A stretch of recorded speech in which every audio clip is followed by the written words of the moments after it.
नमस्कार। आज हम पहुंचे हुए गांव भुवापुर में तिगांव विधानसभा पड़ता है और नए नए सरपंच नियुक्त हुए हैं कैप्टन गिरधारी। बातचीत करेंगे चुनाव में कैसा संघर्ष रहा और जीतने के बाद कौन कौन से दावे अब इनके द्वारा पूरे किए जाएंगे। चुनाव में कौन कौन से दावे इन्होंने जनता के सामने रखा था, जानेंगे। नमस्कार जी। नमस्कार।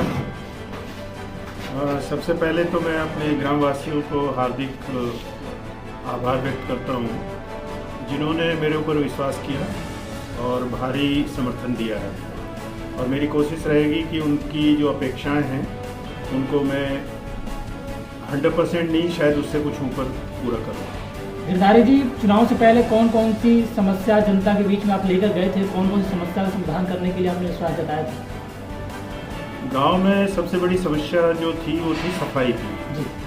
और सफाई एक खाली शब्द नहीं है, इसके अगर इम्प्लीकेशन देखें तो बहुत ज़्यादा है। मतलब गांव में इसकी वजह से ही अनेक समस्या है, जैसे ड्रेनेज सिस्टम ठीक नहीं है, पूरा चौक है, एक तरह से सब नालियां भरी हुई हैं, पानी सड़कों पर फैला हुआ है। तो अगर हम इनको करेक्ट कर पाएंगे या सुधार पाएंगे तो कुछ समस्याएं हल होंगी। इसके अलावा जोहड़ है एक हमारे यहाँ गांव में, जो अक्सर ओवरफ्लो रहता है, और उसकी वजह क्या है कि उसकी डिगिंग थोड़ी गहराई कम हो गई है, उसमें वो आ गया है कीचड़ और चारों तरफ से वो घिरा हुआ है। तो हमारा प्रयास यही है कि उसकी खुदाई हो और उसका जो पेरीफेरी है वो ठीक से उसमें खुदाई हो के एम्बैंकमेंट दीवार बने, उसके चारों तरफ एक ट्रैक बने, वॉकिंग ट्रैक, और फेंसिंग वगैरह लग जाए ताकि लोग कूड़ा उड़ा ना डालें।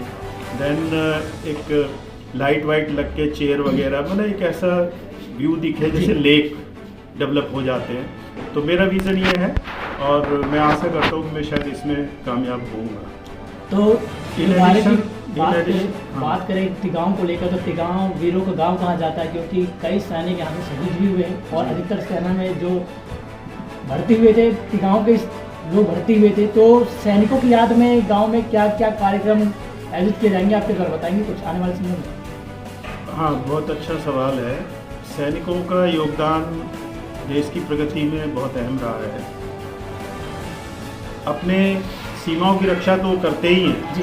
वो देश के एक बहुत अच्छे नागरिक होते हैं। उनके अंदर एक अनुशासन होता है, फिजिकल फिटनेस होती है और बहुत ही पॉजिटिव सोच के लोग होते हैं सैनिक। तो मैं चाहूँगा कि जो सैनिक यहाँ पे रिटायर्ड हैं वो भी जो मेरी मुहिम है उसमें सहयोग दें, और मैं गांव से ये भी अपेक्षा करता हूँ कि जो हमारे गांव में शहीद हुए हैं एक हवलदार वीरेंद्र सिंह, और उनको हम एटलीस्ट जो उनकी शहादत का दिन है उस दिन कुछ लोग इकट्ठे हों और उनको नमन करें और उनको श्रद्धांजलि दें। इसका प्रभाव ये होगा कि जो आने वाले युवा हैं वो प्रेरित होंगे देश की रक्षा के लिए, और एक स्वाभिमान जागता है कि देखो जो देश की रक्षा करते हैं या देश के लिए कुर्बान हो जाते हैं उनका सम्मान हमेशा होते रहना चाहिए, ताकि बहुत जो छोटे बच्चे होते हैं उनके अंदर बड़े सवाल पैदा होते हैं, काश कि मैं भी ऐसा होता।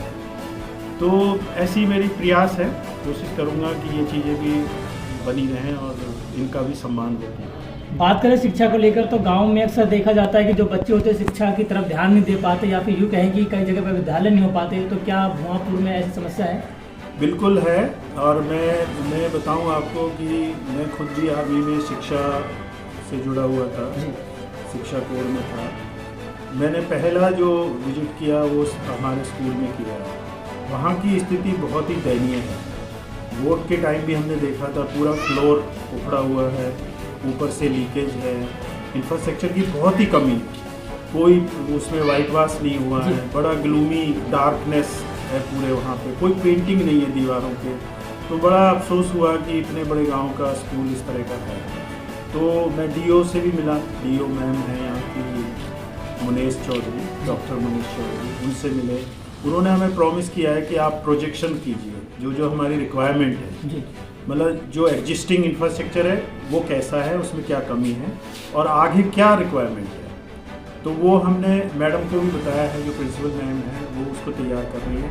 हमारा एम है कि जो एग्जिस्टिंग है वो सुधरे और ये अपग्रेड हो 12th तक, क्योंकि इसमें 3 गांव लगते हैं, शाहबाद, भुवापुर और ये ताजूपुर।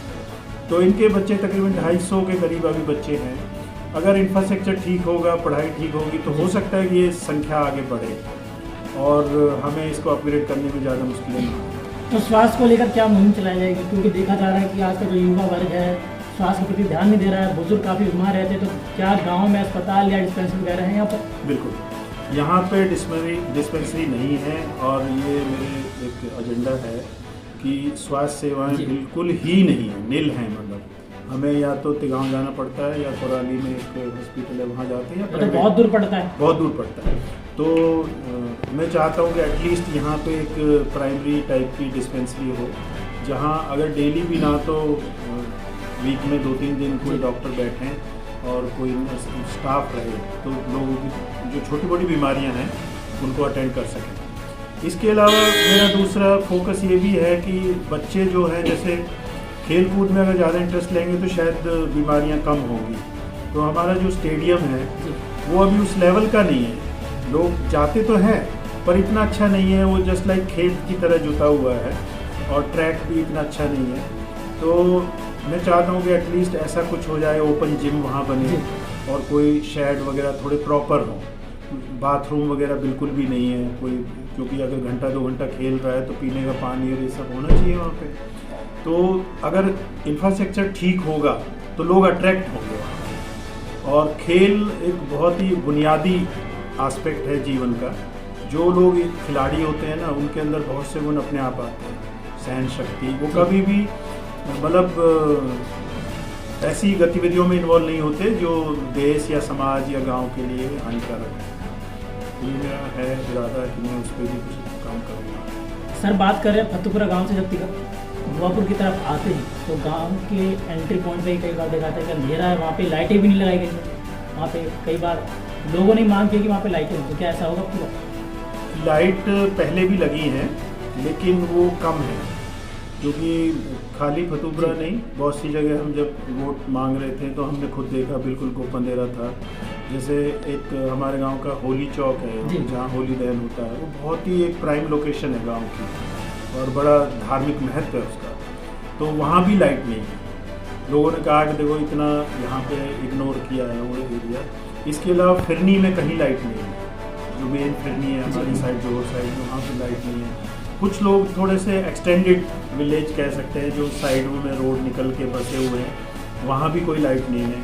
तो ये पॉइंट जब भी मेरी अभी कुछ दिन पहले मुलाकात हुई थी अपने जो MLA हैं, विधायक जी, उनके सामने हमने रखा था और उन्होंने मेरे सामने ही बात की है कि और एडिशनल लाइट एटलीस्ट 50 लाइट शायद हम एक्सपेक्ट कर रहे हैं कि अगले कुछ दिनों में हमें मिले।